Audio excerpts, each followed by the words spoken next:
Évasion Guinée pour vous informer, mesdames et messieurs, bonsoir et bienvenue dans cette édition d'information. Tout de suite, les titres du journal.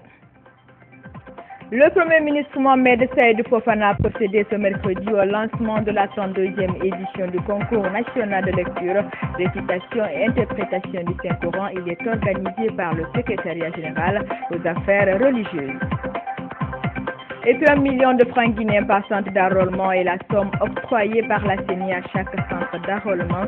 Une décision qui est censée mettre fin aux polémiques qui tournent autour des primes des agents recenseurs. 2 armes, une allumette saisie dans des marchandises au port autonome de Conakry par le service des douanes. Les présumés propriétaires se trouvent en ce moment à la brigade de recherche de Matam pour des fins d'enquête. Le détail c'est dans cette édition. Merci de suivre Évasion Guinée. Bienvenue à tous. La 32e édition du concours national de lecture, récitation et interprétation du Saint-Coran a été officiellement lancée aujourd'hui au centre islamique de Donka par le Premier ministre Mohamed Saïd Fofana. Cette activité qui doit se tenir du 24 au 31 juillet est organisée par le secrétariat général aux affaires religieuses. Il mettra en compétition 150 jeunes ici des différentes préfectures. Aminata Djountou Diallo.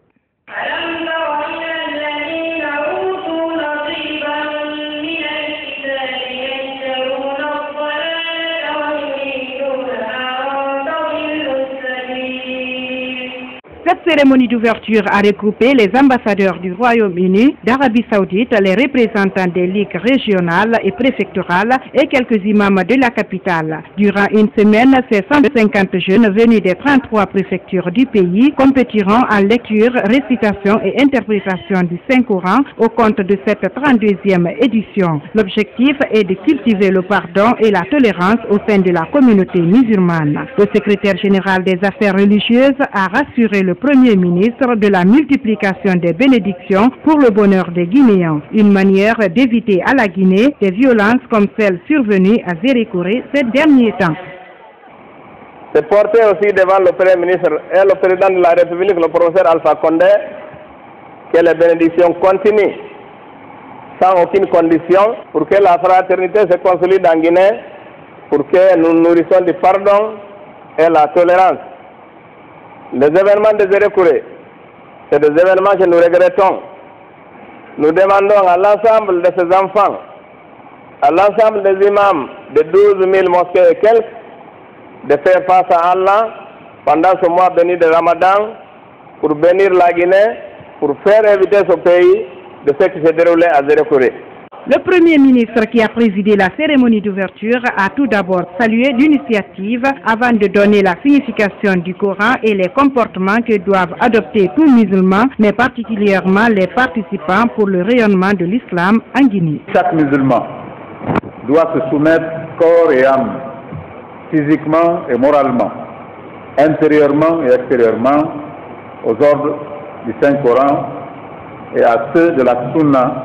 Quant à nos valeureux compétiteurs, ils doivent être l'incarnation de ce qu'ils ont mémorisé, en étant des modèles dans leur éducation, dans leur comportement, dans la tolérance, dans la promotion de la paix et de l'unité nationale, dans la probité morale. Dans une semaine, les participants seront situés sur leur sort au centre islamique de Donka.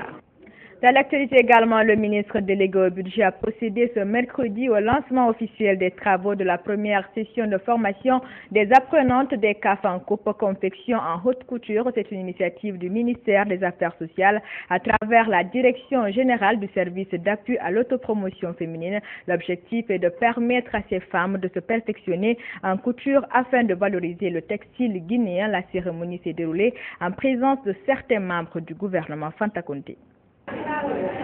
Elles sont une trentaine de femmes femelles à bénéficier de cette session de formation axée sur la couture. Pendant 3 mois, elles vont se familiariser avec les techniques de la haute couture. La démarche vise à cultiver chez elles l'amour de la création et du savoir-faire. C'est une initiative du gouvernement guinéen à travers le ministère des Affaires sociales. L'objectif est d'améliorer significativement le talent des femmes des CAF pour qu'elles soient plus compétitives sur le plan international. Au sortir de cette formation, il faudrait que ces apprenantes soient capables de faire les meilleures coupes, les meilleures confections et les meilleures coutures.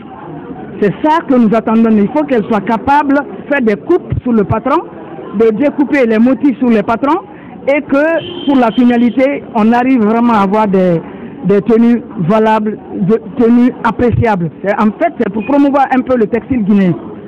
En organisant cette session de formation, première du genre et fruit de la coopération guinéo-ivoirienne, nous espérons donner un nouveau souffle à ces structures qui constituent le tremplin idéal à la matérialisation de notre politique d'amélioration des conditions de vie et du statut de la femme guinéenne, véritable actrice du développement socio-économique.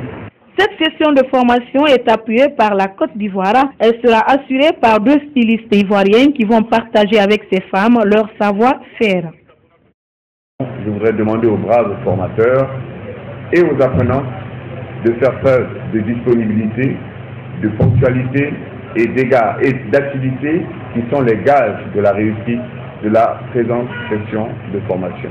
Chers apprenants, le gouvernement guinéen a fourni d'immenses efforts pour financer la présente session de formation en vue d'assurer votre qualification professionnelle. Je voudrais vous demander de fournir le meilleur de vous-même pour assimiler les notions et techniques qui vous seront enseignées et qui vont vous permettre de garantir votre avenir. Ces travaux sont financés par le gouvernement guinéen à travers la Direction générale du service d'appui technique à l'autopromotion féminine. Toute chose qu'apprécient les bénéficiaires pour qui cette formation représente une chance de donner un sens à leur vie. Et puis la commission tripartite guinéenne qui était à la conférence annuelle de l'Organisation internationale du travail OIT a ce mercredi présenté le bilan de sa mission. Lors de la rencontre, les membres de la dite commission ont mis en exergue les points forts et faibles de cette rencontre de Genève en Suisse durant leur mission de travail. Comme rendu, Marie-Sheila Fofana. Faire le point de la dernière réunion de l'Organisation internationale du travail OIT à laquelle la Guinée a pris part en juin dernier à Genève en Suisse, c'est l'objectif de la présente rencontre. Constituée en une commission tripartite comprenant une délégation gouvernementale, le patronat et les syndicats, elle a pendant 3 semaines participé à des sessions de travail sur plusieurs thématiques. Le ministère du Travail et de la fonction publique se félicite de la participation guinéenne à cette conférence. La délégation tripartite était répartie dans les différentes commissions de travail selon les thématiques qu'on nous a envoyées cette année. Et je me réjouis parce que tous les éléments de ma mission ont participé effectivement, activement à ces différents travaux de commission. Et donc, au retour de la mission, il est normal que je les invite à venir pour qu'on puisse tirer les leçons de tout ce qui s'est passé à Genève. La rencontre a aussi été axée sur la nécessité de faire connaître l'OIT en Guinée. Nous devons tout faire pour que le gouvernement guinéen d'abord sache ce que c'est que l'OIT, l'Organisation internationale du travail. Il faut que le gouvernement le sache, il faut que le peuple de Guinée le sache, il faut que le gouvernement sache que aller à Genève, assister à l'OIT, ce n'est pas aller en promenade, c'est représenter la nation guinéenne sur les questions essentielles du développement. Et donc, quand nous y allons, il faut que l'État prenne toutes les dispositions pour que cette délégation-là soit reçue dignement, proprement. Malgré les efforts pour la réussite de la mission à Genève, les participants ont connu quelques ratés. Les ratés, c'est dans l'ordre de la constitution des différentes délégations et, n'est-ce pas, la prise en charge que l'État guinéen nous a fait comme retard dans le cadre des visas, dans le cadre même de la production de l'ordre de mission. Ça nous a causé pas mal de problèmes et surtout, nous sommes partis en parents pauvres. les per diem qu'on nous remet, à savoir $140 par jour, y compris l'hébergement, les frais de transport et autres. Ça, vraiment, on n'a pas du tout digéré cela. Au terme de la mission à Genève, un rapport de synthèse des travaux a été présenté. Rapport qui devra être étudié et présenté au Conseil interministériel afin de prendre des dispositions qui s'imposent. Autre registre de l'actualité, la directrice de l'USAID pour la Guinée et la Sierra Leone a officiellement fait ses adieux à la Guinée. Nancy Estet s'est félicitée de l'excellence des rapports qui ont toujours existé entre son institution et son pays d'accueil. Elle a par ailleurs exhorté le gouvernement à poursuivre ses efforts en matière de développement au bénéfice des populations. Alpha Omar Barré. C'est une cérémonie d'adieu teintée de beaucoup d'émotions qui s'est tenue ce mercredi au ministère de la Coopération internationale. Après 3 années passées en Guinée, la directrice de l'USAID pour la Guinée et la Sierra Leone a donné officiellement au revoir à la Guinée. 3 années durant lesquelles l'USAID, en collaboration avec le ministère de la Coopération internationale, a initié et entrepris un certain nombre de projets et programmes au bénéfice des populations guinéennes. 3 ans que je prenais fonction en Guinée, au lendemain des élections présidentielles. C'était un moment historique et même le président Obama en a parlé à l'époque. Nous avons réussi à mettre en œuvre quelques nouveaux projets tels que la lutte contre le paludisme, un projet de microcrédit et un partenariat agricole avec l'Université de Fanana. En effet, l'apport de votre ministère nous a toujours permis d'évoluer dans la bonne direction, ce qui nous a toujours été une valeur inestimable. Après avoir traduit à la directrice sortante de l'USAID les sentiments de profonde gratitude du gouvernement et du peuple de Guinée, le ministre de la Coopération internationale a salué les efforts et l'accompagnement de l'USAID dans l'atteinte de certains objectifs ambitionnés par le gouvernement guinéen pendant ces 3 dernières années. Durant ces 3 années que vous avez passées en Guinée, vous vous êtes investi aux côtés de notre gouvernement de façon remarquable pour l'amélioration des conditions de vie des populations guinéennes, notamment dans le domaine de la gouvernance, de l'éducation, de la culture, des affaires sociales, de la santé et de l'environnement, pour ne citer que cela. Madame Nancy, vous avez su être à l'écoute de nos populations, surtout les couches les plus vulnérables, en leur apportant votre appui dans leur combat de tous les jours pour le développement.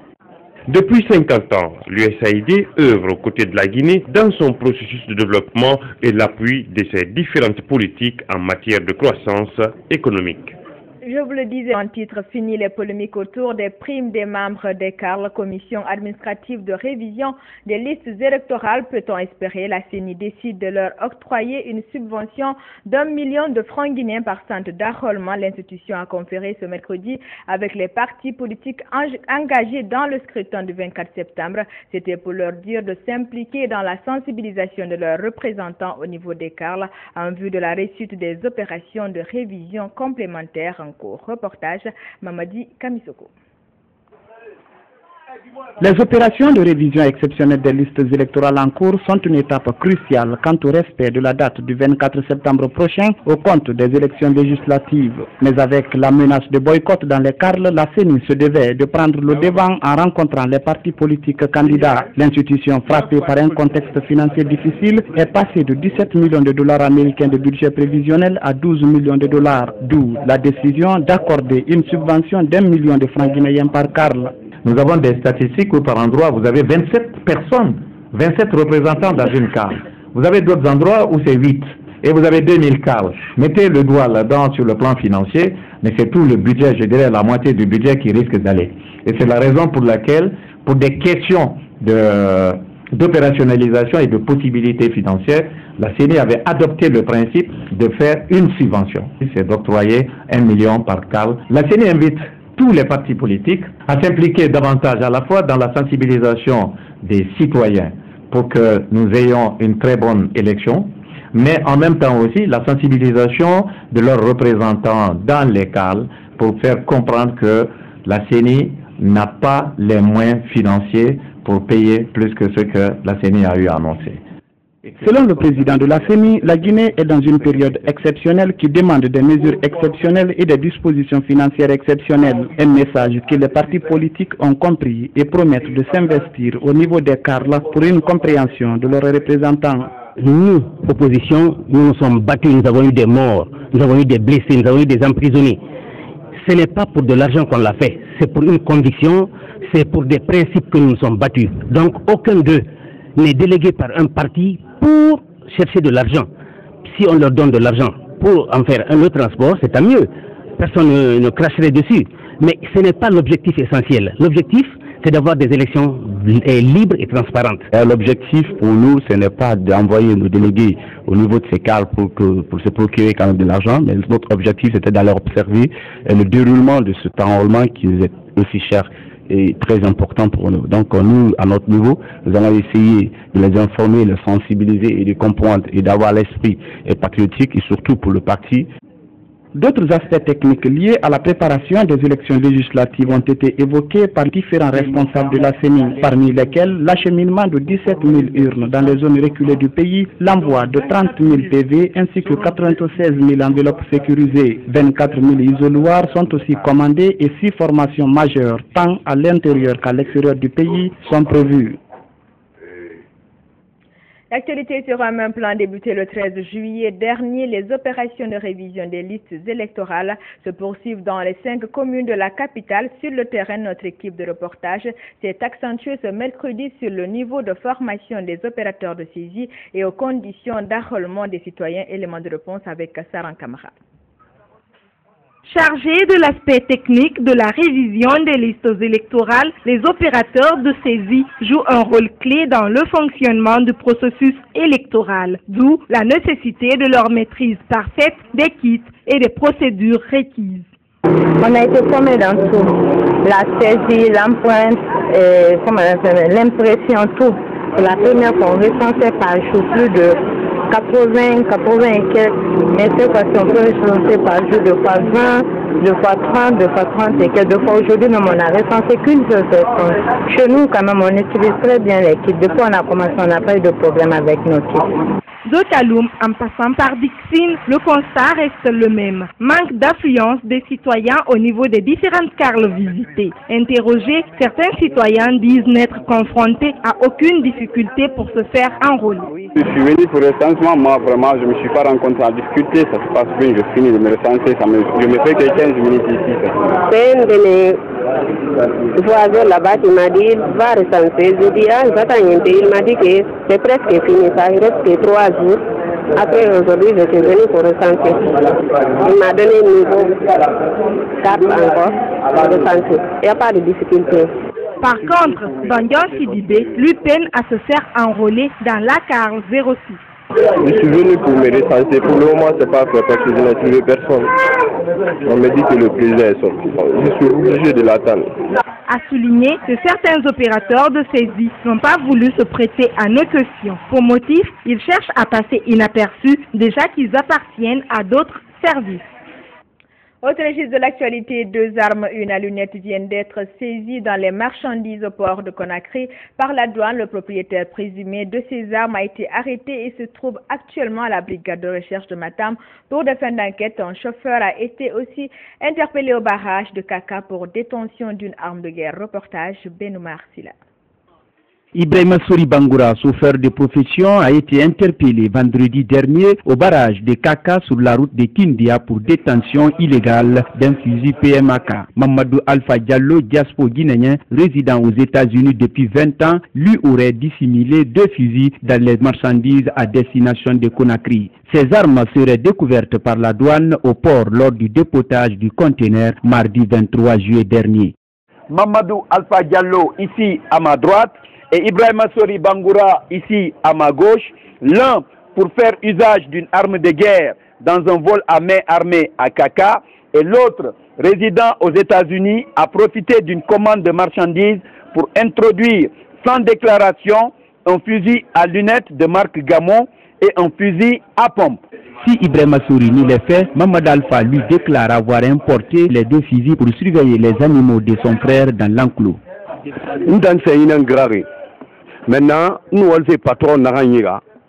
ne fasa kapira woto tongo madine a roger bing na ouais maintenant kapi va enquête ba fa reliti barrage au moins ana a fin kari woto ko ba woto muyen maintenant ne dangi ma maintenant avec 20h nse grari comme ba la do anta maintenant mu fangi mais ne fa dangi tongo comme ma patron na tananga kara gife maintenant fa dangi tongo ara enseignant arranger fredi agbe ara enseignant do rona e ba gato mais woto muyen ne e ma ko la fin kari na kui atan capitaine a bulletin na kui aka dante na kui a sibing na kui maintenant avant que vous kakale na fouiller au coffre maintenant na coffre fouiller et tout fin carré tout son nom maintenant bo ina ragi maintenant t'enseigne on fait mon nom guidé na do woto ku ça c'est pas des armes de guerre, ça c'est calibre 12, ça c'est cartouche, c'est assez ça pour lui, l'autre le petit là pour les animaux, pour les lunettes là,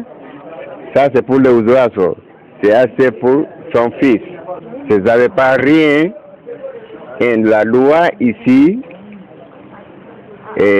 n'a pas accepté ni harmonie, rien pour rentrer ici là. Si vous savez ça, je ne peux pas acheter. Or, même si c'est acheté, c'est bien fait une déclaration. L'occasion a été mise à profit par le haut commandement de la gendarmerie nationale pour interdire aux citoyens la commande d'armes de guerre en République de Guinée. Dans l'actualité également, l'association féminine Notre Voix compte aussi à conférer ce mercredi avec la presse à la maison commune des journalistes. Il s'agit pour cette ONG de donner sa position par rapport aux événements douloureux survenus en Guinée forestière, une occasion pour la structure de lancer un appel à tout le peuple de Guinée à la culture de la paix et au pardon. Gao Bachir. Après avoir observé une minute de silence à la mémoire des victimes des événements survenus en forêt, la présidente de l'ONG Notre Voix aussi a déploré et condamné ces événements qu'elle juge d'inacceptables. Kadiatou Sanoussi Kamara appelle le peuple de Guinée à la culture de la paix et au pardon. Elle estime que les femmes et les jeunes ont un rôle central à jouer dans la préservation de la paix.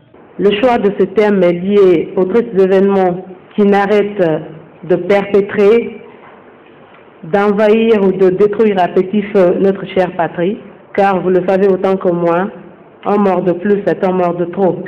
Nous les jeunes, nous avons un grand rôle à jouer dans le processus d'apaisement.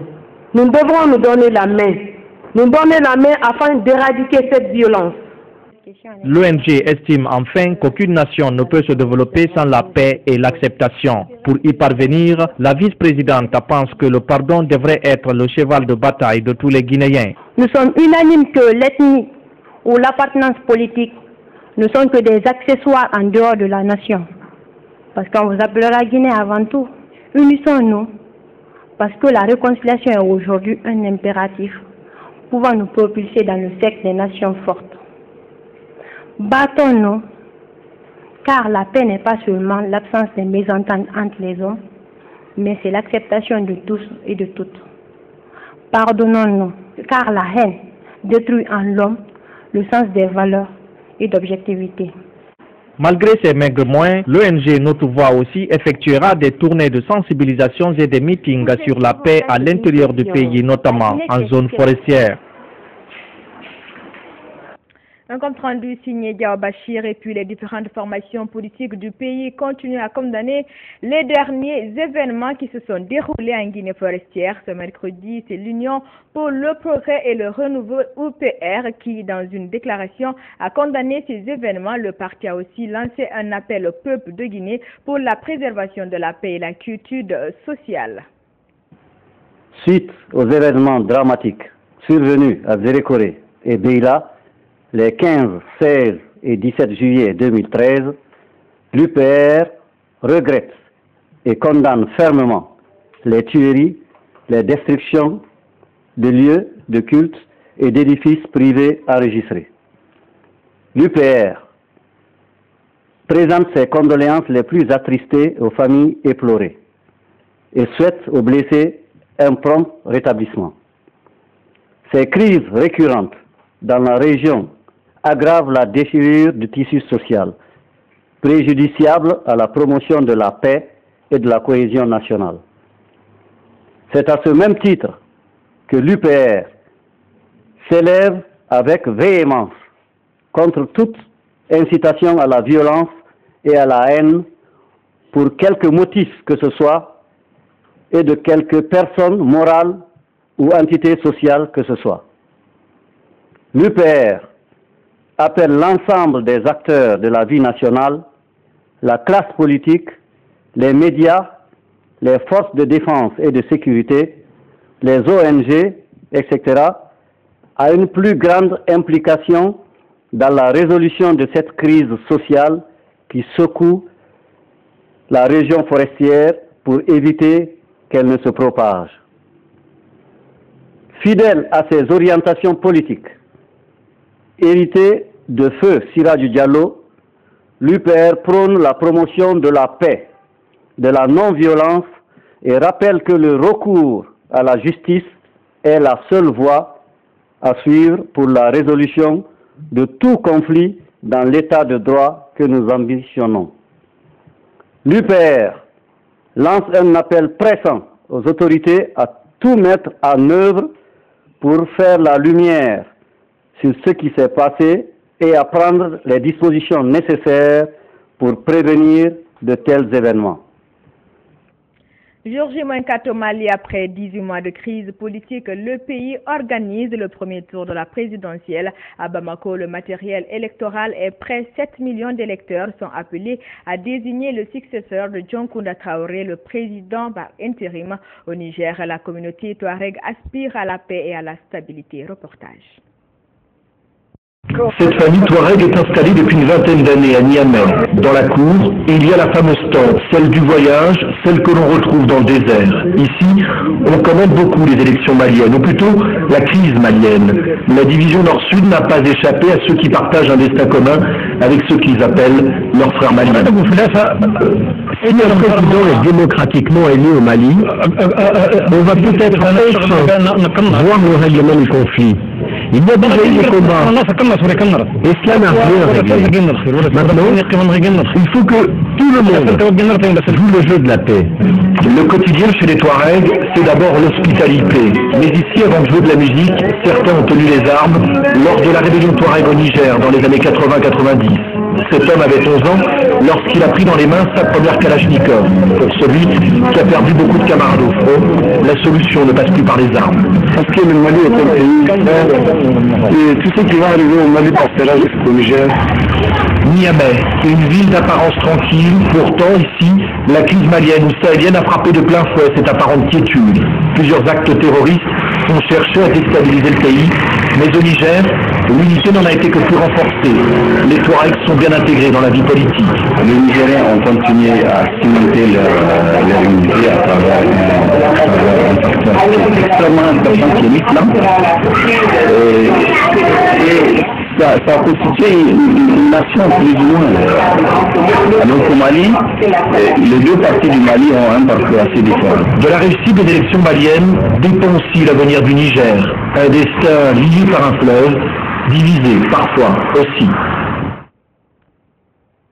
À présent aux États-Unis, Anthony Weiner, récidive en 2011, ce démocrate avait dû démissionner de la Chambre des représentants après avoir diffusé sur Internet une photo de son anatomie. 2 ans plus tard, c'est reparti. Nouvelle photo, nouveau scandale, de quoi a plombé sa carrière. À la mairie de New York, suivez. J'ai fait de grosses erreurs et j'ai déçu beaucoup de personnes, mais j'en ai tiré des leçons. Je me porte candidat à la mairie de New York parce que j'ai toujours lutté pour la classe moyenne. J'espère que je pourrai bénéficier d'une seconde chance afin de travailler pour vous.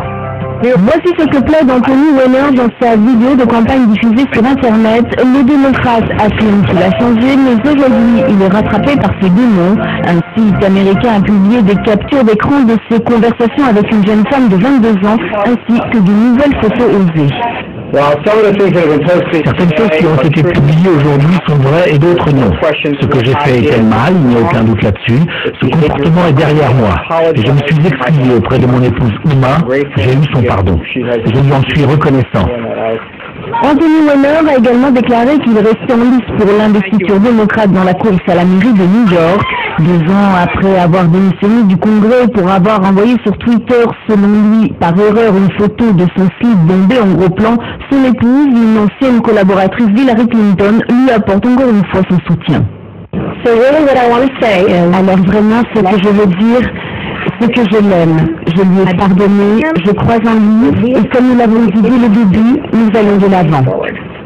Un nouveau scandale sexuel qui rappelle étrangement l'affaire Monica Lewinsky qui avait défrayé la chronique en 1998 et mis entre parenthèses la carrière politique de Bill Clinton. Selon un récent sondage, Anthony Weiner, malgré tout, serait actuellement le mieux placé pour l'investiture démocrate à la mairie de New York, dont la primaire est prévue le 10 septembre. Ainsi prend fin cette édition d'information qui vous a été présentée par toute l'équipe technique et rédactionnelle du groupe Évasion Guinée. Merci à tous de l'avoir suivi. Excellente suite de programme à notre compagnie. L'info, c'est aussi notre site web www.groupeevasionguinée.info. Bonsoir à tous.